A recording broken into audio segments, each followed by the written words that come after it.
Bonsoir à tous et merci de suivre le dernier journal de RTI 1. Voici le titre. La représentante au pays du HCR salue l'hospitalité légendaire de la Côte d'Ivoire qui accueille sur son sol des réfugiés venus de plusieurs pays. La Côte d'Ivoire est également le premier pays d'Afrique et le troisième mondial à avoir adopté des mécanismes juridiques pour la détermination du statut à l'apatridie. On en parle dans ce journal. La gendarmerie nationale vient de mettre aux arrêts le présumé cerveau des actes de vandalisme opérés sur des autobus de la Sotra, des véhicules de particuliers et des BACA, des actes qui ont eu lieu avant, pendant et même après la période électorale. L'individu sera conduit devant le juge pour répondre de ces actes. Et puis en France, après la mort de Valéry Giscard d'Estaing, Emmanuel Macron décrète un jour de deuil national le 9 décembre prochain. L'ancien président de la République est mort à l'âge de 94 ans. Dans la foulée de sa disparition, plusieurs personnages politiques lui ont rendu hommage mercredi soir. Et on démarre avec ce télégramme adressé à son Excellence M. Emmanuel Macron, président de la République de France. Monsieur le Président, c'est avec une profonde tristesse que j'ai appris le décès survenu le mercredi 2 décembre 2020 à l'âge de 94 ans de l'ancien président de la République française, Valéry Giscard d'Estaing. En cette douloureuse circonstance, je voudrais, au nom du peuple et du gouvernement ivoirien, ainsi qu'en mon nom propre, adresser à votre Excellence, au gouvernement et au peuple français, de même qu'à la famille de l'illustre disparu, mes condoléances les plus émues et exprimer mes sentiments de profonde compassion. Je voudrais saluer la mémoire de ce grand homme d'État reconnu comme un rénovateur de la vie politique et de la société française qui a consacré son mandat à la modernisation de la France et à l'approfondissement de l'Union européenne. En vous renouvelant la compassion et la solidarité du peuple ivoirien, je rends hommage à un grand ami de la Côte d'Ivoire, comme en témoigne la mémorable visite officielle qu'il y a effectuée en janvier 1978 à l'invitation du président Félix Houphouët-Boigny. Très haute considération signée Alassane Ouattara, président de la République de Côte d'Ivoire.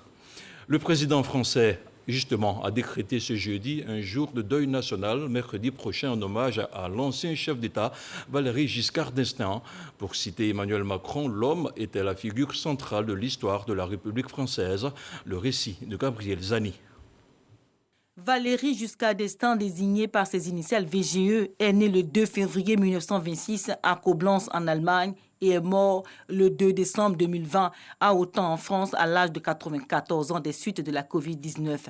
VGE a été président de la France à 48 ans, de 1974 à 1981.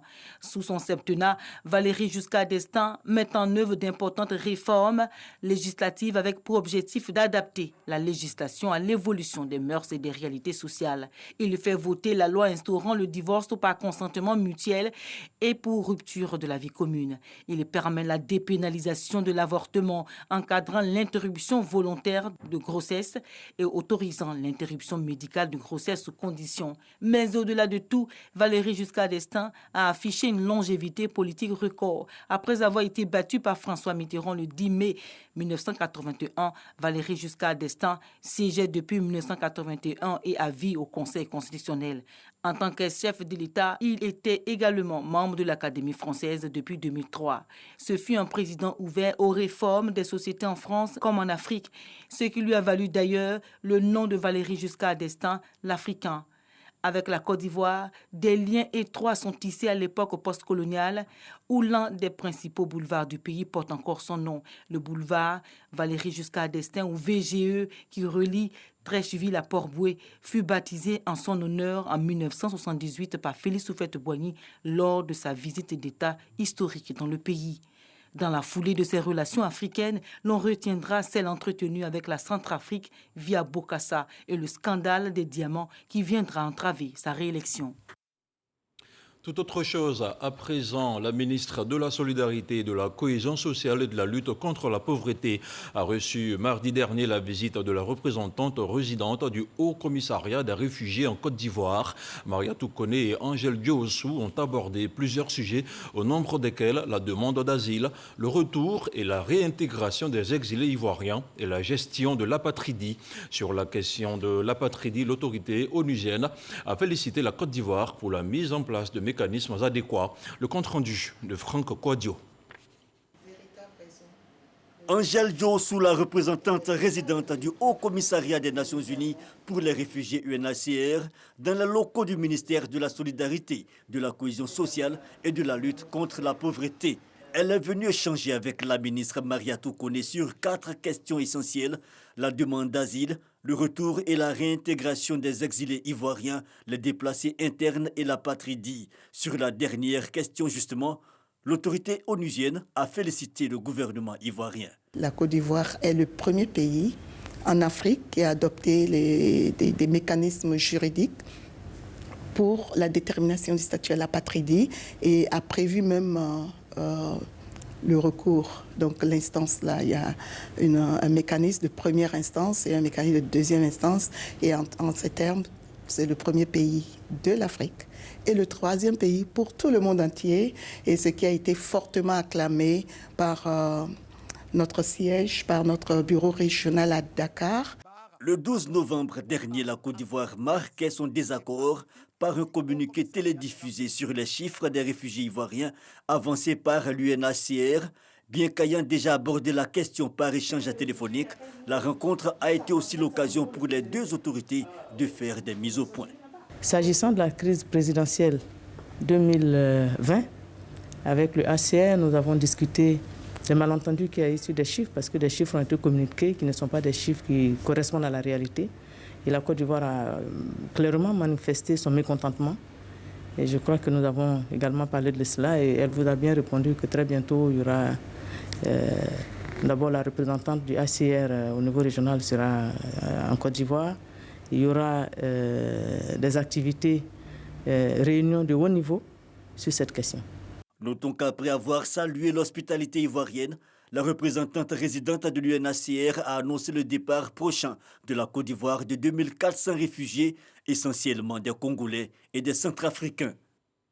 À l'issue de la 3e édition du Forum de la diaspora ivoirienne, un forum organisé par le ministère de l'intégration africaine et des Ivoiriens de l'extérieur, un atelier de restitution des résolutions du dit forum a été organisé. Il s'agissait de partager l'état de mise en œuvre de la 3e édition du forum avec les concernés afin de les mobiliser pour le développement socio-économique de la Côte d'Ivoire. On en parle avec Herman Guibé.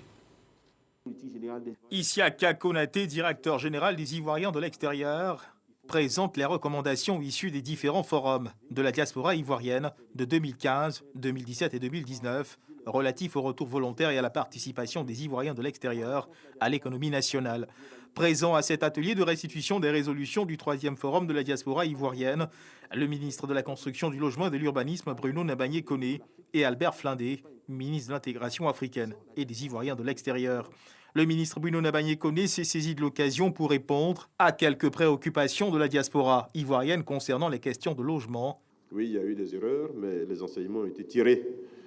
Et nous avons apporté au projet les modifications qui nous permettent aujourd'hui de rassurer nos compatriotes et de leur dire qu'ils peuvent faire confiance à ce projet qui tient à cœur au président de la République.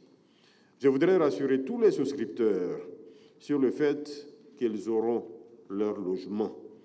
Dans le cas contraire, les mécanismes de compte séquestre mis en place permettent de sécuriser leurs avoirs et de les rembourser si d'aventure ils souhaitaient sortir du projet. La seconde phase du programme présidentiel de logements sociaux, le choix a été fait de recourir à des constructeurs internationaux à forte capacité technique et financière en mesure de réaliser des logements à une échelle industrielle. Le ministre de l'intégration africaine et des Ivoiriens de l'extérieur, Albert Flindé, a lui invité la diaspora ivoirienne à faire le pas de la maturité en saisissant les opportunités à leur disposition. J'invite la diaspora à saisir sa place et toute sa place dans nos efforts de développement, à faire son autocritique et à être un agent de fraternité et d'union.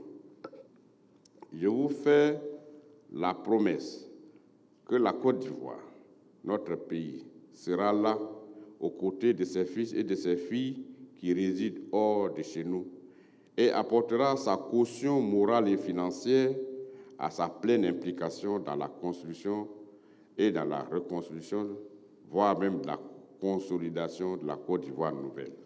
Les représentants de certains ministères se sont saisis de l'occasion pour présenter quelques dispositifs mis à disposition pour accompagner la diaspora au niveau de leur ministère.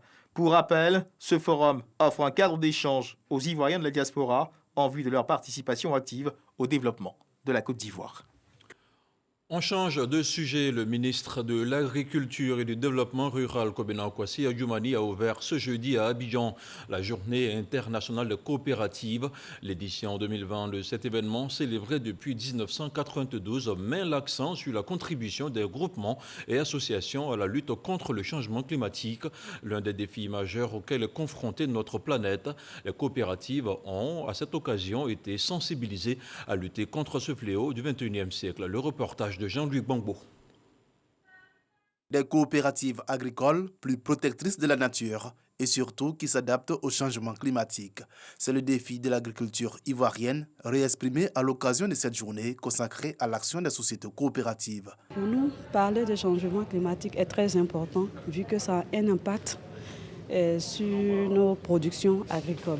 Nous, notre filière qui est la filière EVA, nous avons déjà commencé depuis une dizaine d'années justement à prendre des directives qui permettent justement de moins agresser donc les forêts.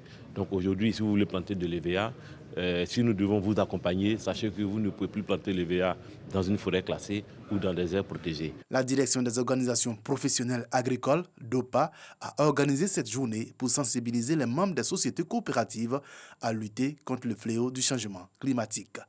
Aujourd'hui, il faut mettre les sociétés coopératives face à leurs responsabilités, vu les changements climatiques qui s'opèrent d'année en année. On perd en pluviométrie ou en végétation, et donc l'environnement se détériore. Et ça fait qu'il faut changer. Le ministre de l'Agriculture et du Développement rural a également tiré sur la sonnette d'alarme relativement aux effets de ces changements climatiques. L'on constate que bon nombre de nos populations méconnaissent l'ampleur du changement climatique, bien que celui-ci soit déjà une réalité en Côte d'Ivoire comme sur l'ensemble de la planète. L'agriculture reste ainsi exposée aux aléas climatiques en raison de l'exploitation extensive plutôt qu'intensive des terres. La journée internationale des coopératives met en exergue la contribution du mouvement coopératif dans la résolution de problèmes majeurs, institué depuis décembre 1992 par l'Assemblée générale de l'Organisation des Nations unies. On reste dans le domaine agricole avec cette initiative des deux grands producteurs mondiaux de cacao. La Côte d'Ivoire et le Ghana affrontent deux multinationales américaines du chocolat. Abidjan et Accra accusent Hershey et Mars de ne pas vouloir payer une prime spéciale destinée à mieux rémunérer les agriculteurs qui produisent le cacao. Une rencontre entre les acteurs de la filière s'est tenue ce jeudi à Yamoussoukro. Le régulateur veut assurer les producteurs sur la détermination des gestionnaires de la filière en Côte d'Ivoire et au Ghana de contraindre les multinationales à respecter leurs engagements. Après 3 jours de perturbations, les cours ont effectivement repris dans tous les établissements secondaires de Sassandra ce jeudi. Élèves et enseignants étaient tous présents en classe ce matin. Dans le Bas-Sassandra, le constat de Sam Conan. Cette reprise des cours dans l'enseignement secondaire dans la ville de Sassandra après 3 jours de perturbations, a été marqué d'abord par le salut aux couleurs, puis les cours dans les salles de classe. Des élèves visiblement heureux de retrouver leur salle de classe. Nous, les élèves, nous sommes trop heureux de reprendre les cours. On a fait 3 jours à la maison, nous ne sommes pas contents. Nous sommes contents de reprendre les cours, car après la reprise des cours, nous voyons que notre niveau pourra bien monter et assurer le bac. Pour s'enquérir de l'effectivité de la reprise des cours ce jeudi, une délégation conduite par le président du conseil régional du Beauclerc, Philippe Légré, s'est rendue dans des établissements. La reprise est effective. Nous voulons dire une fois de plus merci à tous les professeurs qui nous ont écoutés et à tous nos enfants qui ont compris que leur salut dans la reprise des cours. Ils nous ont promis de ne pas aller au congé anticipé et de respecter le programme des congés. Des enseignants et des élèves engagés à poursuivre le programme scolaire afin de respecter le quantum horaire. La construction du 4e pont d'Abidjan et le dédoublement de la voie reliant Abidjan à Dabo ont entraîné des déguerpissements de population. Le ministre de l'Équipement et de l'Entretien routier était dans la commune de Songon pour visiter le chantier de recasement des personnes impactées. Amédée Kouakou a aussi procédé à la remise officielle des écoles primaires aux populations d'Adiapoto. Il a également fait une escale au PK24 sur l'autoroute du Nord. Le reportage complet de Francis Boifo dans nos prochaines éditions. En 2019, selon les statistiques nationales, 3184 cas de violence domestique ont été recensés en Côte d'Ivoire, des chiffres dont il faut inverser la tendance, et les 16 jours d'activisme contre la violence à l'égard des femmes et des filles s'y prêtent à merveille, avec le thème national « Zéro violence domestique, je m'engage », une campagne nationale célébrée ce jeudi par le ministère de la Femme, de la Famille et de l'Enfant, en collaboration avec les agences du système des Nations Unies, une occasion pour la ministre de tutelle Ly Ramata Bakayoko qui a traduit l'engagement du gouvernement à réduire les inégalités sociales et à promouvoir les droits de la femme. Jean-Marc Djadji. Les femmes et les jeunes filles de Côte d'Ivoire stoppent aux violences à leur égard.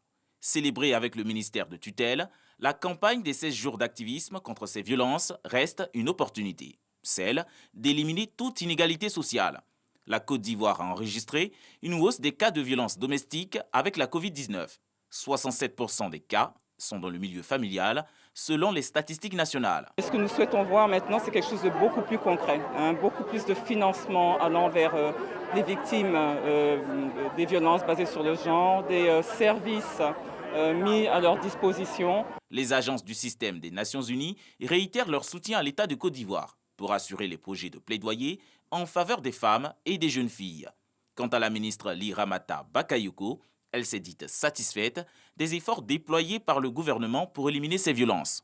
En tant que système des Nations Unies, notre rôle est d'encourager toutes les initiatives venant des pays orientées vers la sensibilisation, la mobilisation, le partage des connaissances et l'innovation dans le cadre de cette lutte. La création de 42 bureaux d'accueil genre dans les commissariats et postes de police, la mise à disposition de tous d'un numéro vert pour dénoncer, orienter et informer.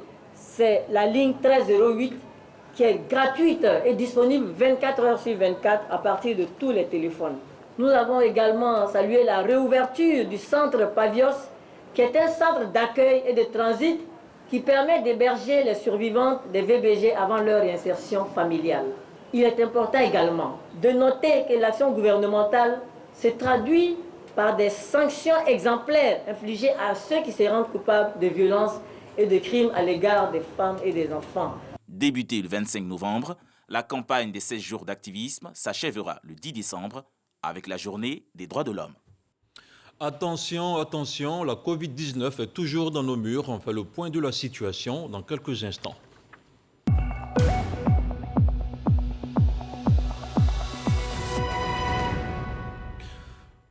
Le ministère de la Santé et de l'Hygiène publique a enregistré ce jour, jeudi 3 décembre 2020, 28 nouveaux cas de Covid-19 sur 1144 échantillons prélevés, soit 1,9% de cas positifs, 12 guéris et 0 décès. À la date du 3 décembre, la Côte d'Ivoire compte donc 21 389 cas confirmés, dont 21 022 personnes guéries, 132 décès et 235 cas actifs. Le nombre total d'échantillons est de 221 219.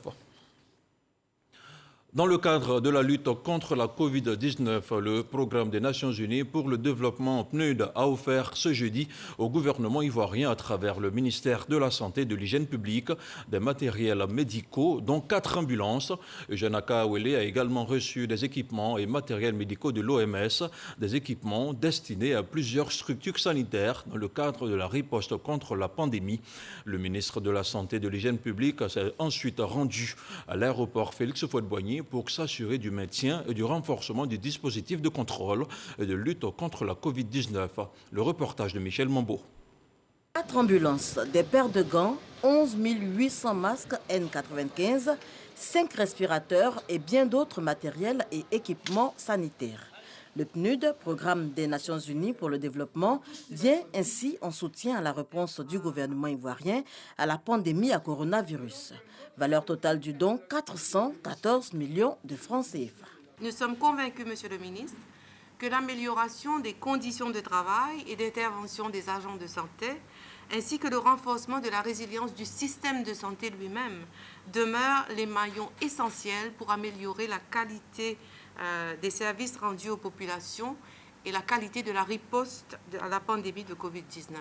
La Côte d'Ivoire enregistre à ce jour l'un des taux de mortalité liés à la Covid-19 les plus bas d'Afrique avec 0,6% de décès, soit 132 décès sur un total de 21 361 cas confirmés. L'OMS salue les efforts fournis par le gouvernement ivoirien et pour les accentuer, l'Organisation mondiale de la santé fait don de matériel. Du matériel estimé à un peu plus de 300 millions de francs CFA.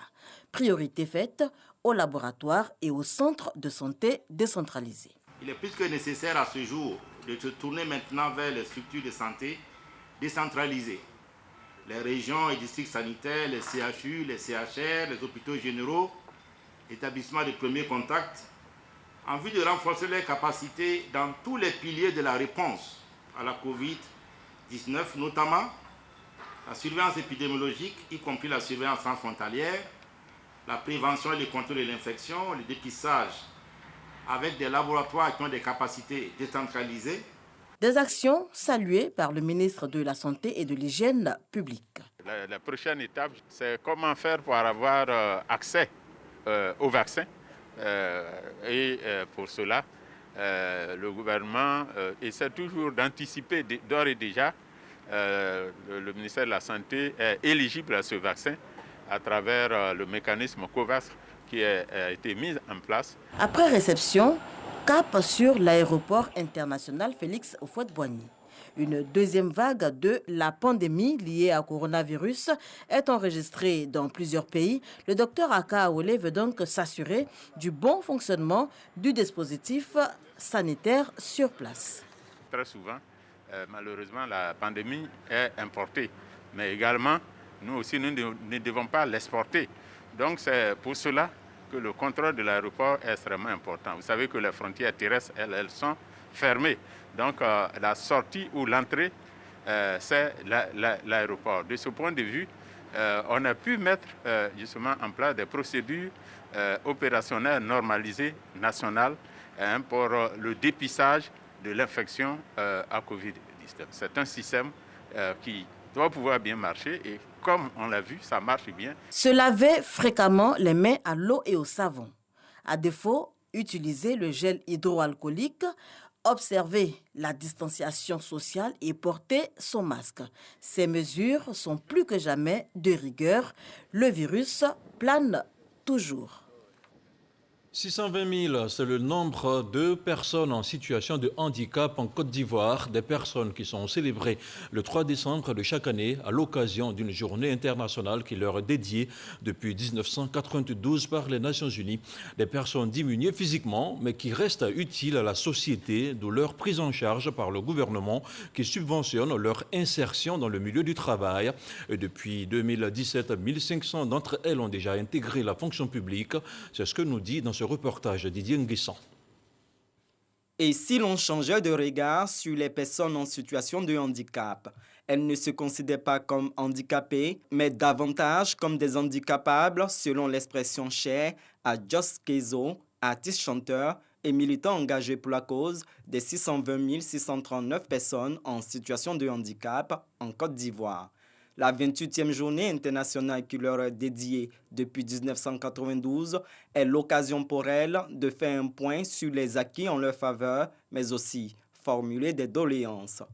Créer un cadre institutionnel de haut niveau pour la promotion et la protection des droits des personnes en situation de handicap. À savoir notamment, ça c'est le vœu des personnes handicapées, un ministère spécialement dédié à la question. Un observatoire national des personnes handicapées. Nous souhaitons également un conseil national consultatif des personnes handicapées. Ces affranchis du sort, en écho à l'œuvre littéraire éponyme de la journaliste Agnès Crédit, gardent le sens de l'écoute, quand bien même ne peuvent plus entendre pour certains, et ne perdent pas de vue leur objectif d'intégration, quoique malvoyant pour d'autres. De 2010 à 2020, la subvention du gouvernement en faveur des personnes en situation de handicap est passée de 10 millions à 155 millions de francs CFA. En ce qui concerne l'emploi, le recrutement dérogatoire des personnes en situation de handicap à la fonction publique, qui sont à ce jour plus de 1500 personnes, dont 200 pour cette année 2020. Pour son Excellence, Monsieur le Premier ministre, Les affranchis du sort, ce livre doit être lu par le plus grand nombre d'entre nous. Cet ouvrage est fait pour parler à nos cœurs, mais également, je trouve que c'est également une interpellation qu'Agnès Crédit nous fait. Il est fait pour que nous embrassions de nouveaux programmes et de nouveaux défis. En réponse à une doléance, le ministre de la Communication et des Médias, Sidi Touré, s'est dit favorable à une émission mensuelle sur les antennes de la RTI dédiée aux personnes en situation de handicap. Je vous le disais, à l'aube de ce journal, le cerveau présumé des actes de vandalisme sur les biens publics et privés vient d'être mis aux arrêts dans la commune de Yopougon. Selon la gendarmerie nationale qui a procédé à son arrestation, l'individu sera conduit devant les juridictions compétentes. À Boussanogo. Il est le coordonnateur des actions de destruction de biens publics et privés dans la commune de Yopougon. C'est sur ces instructions que ces hommes ont incendié le lundi 30 novembre dernier dans la commune de Yopougon un bus de la Soutra, la société de transport abidjanais. 4 autres véhicules et ont brisé la pare-brise avant d'un autre bus. Après l'interpellation de plusieurs membres de son groupe qui menaient ces actions de déstabilisation, lui vient d'être appréhendé par la gendarmerie nationale dans la commune de Yopougon. Et il sera donc conduit devant le parquet d'Abidjan pour répondre de ces actes. On termine avec de la politique en vue des prochaines élections législatives. Les coordonnateurs du RHDP se sont rencontrés pour élaborer des stratégies de campagne. Une rencontre qui a pour objectif d'assurer la victoire du parti aux élections. Et très bientôt, les différents responsables seront déployés sur le terrain. Éric Goré. Les responsables du Rassemblement des oufouettistes pour la démocratie et la paix, RHDP, en conclave à Abidjan pour préparer les élections législatives et assurer une majorité au président Alassane Ouattara afin de lui permettre de réaliser son programme de gouvernement 2020-2025. Après toute une journée de travail, un communiqué est produit. La réunion de ce jour a élaboré donc des missions qui seront entreprises par les différents responsables de notre parti, lesquelles missions nous permettront non seulement d'exprimer notre gratitude à l'endroit des différentes populations. Le RHDP, après donc ces différentes missions, qui auront 2 volets, la mission donc le volet de compassion, mais aussi un volet qui permettra à nos différentes sections, comités de base, de se mobiliser et de commencer à préparer les législatives. Il est donc clair qu'un nouveau défi se présente au RHDP après la présidentielle du 31 octobre dernier. Les oufouettistes entendent relever ce défi avec brio, c'est-à-dire remporter les élections législatives. Et pour y arriver, il faudra donc retourner sur le terrain pour convaincre les électeurs. Ainsi se referme cette édition d'information préparée par l'ensemble de la rédaction de RTI 1. On se retrouve vendredi matin à 6h30 pour une autre session d'information. D'ici là, portez-vous bien. Bonsoir.